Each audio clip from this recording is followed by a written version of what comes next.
Hi everyone and welcome to Ratalyst.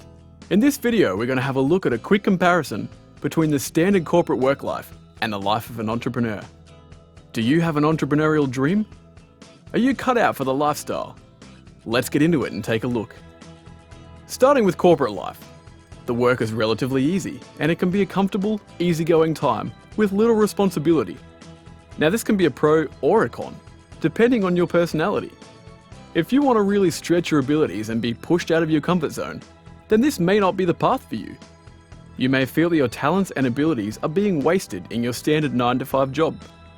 The structure and rigidity of having a steady paycheck and being told what to do and when to be there is an element of comfort for many people's personalities. This isn't a bad thing and it's purely normal. It's just human nature to want security. For others, the idea of a set time, set pay, and no flexibility feels like a noose around their neck and are not constraints that they're comfortable with.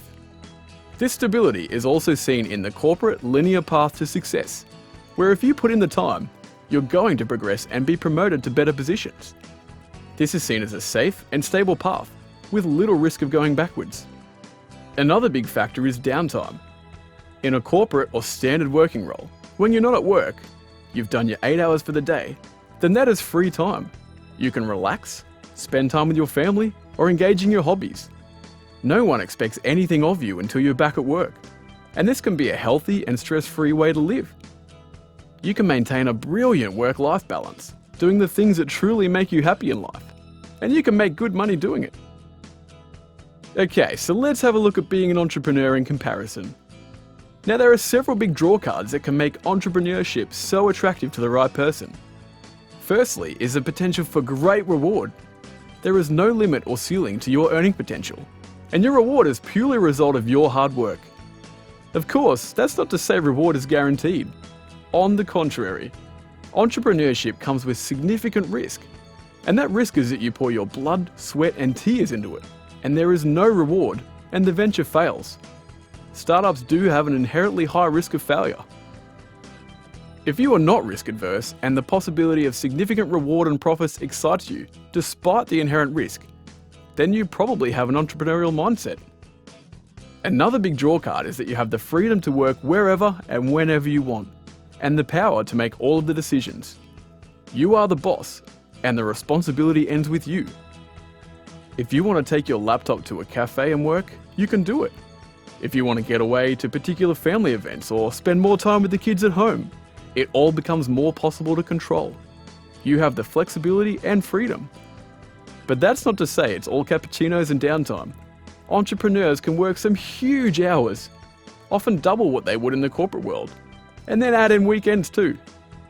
Many of them report working while they're eating dinner, while they're at the gym, and even while they sleep, having dreams about their business. The work of an entrepreneur never really ends. You're always on the clock. This can actually have the opposite effect and you end up having to sacrifice a lot of your personal and social life to follow your passions. The other key factor to entrepreneurship is that you have the opportunity to do something that you are truly passionate about. You will never be bored and can become completely engaged in your work, which is something rarely obtained through corporate working life. You may be able to find the ultimate in work satisfaction through following your dreams and passions. Of course, the difficulty is that in many cases you will need to go without an income at first, and possibly live off of any savings you might have, while getting into debt to get your venture off the ground. You don't get the corporate benefits of super or 401k, medical, or any pension fund. You are on your own financially, and really in a hole to start with. Are you sure you'll be able to get out? This can make it hard to start a company with a mortgage and kids to feed. But in many cases, you can start small and scale up to mitigate some of the risk. And finally, keep in mind that entrepreneurial skills are timeless. Some entrepreneurs build businesses purely for the purpose of selling them, and they start all over again. Unlike a standard corporate job where your skills could be tied to a particular industry, entrepreneurship will grow your skills in all aspects of the business, which can easily carry over to other future ventures. As you can see when looking at corporate life and entrepreneurship, one is not really better than the other.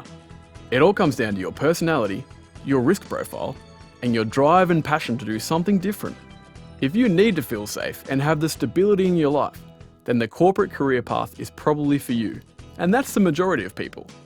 But if you can accept the risks, Want to double down with the biggest bet of your life and live life in the fast lane? Then you might just be ready to be an entrepreneur.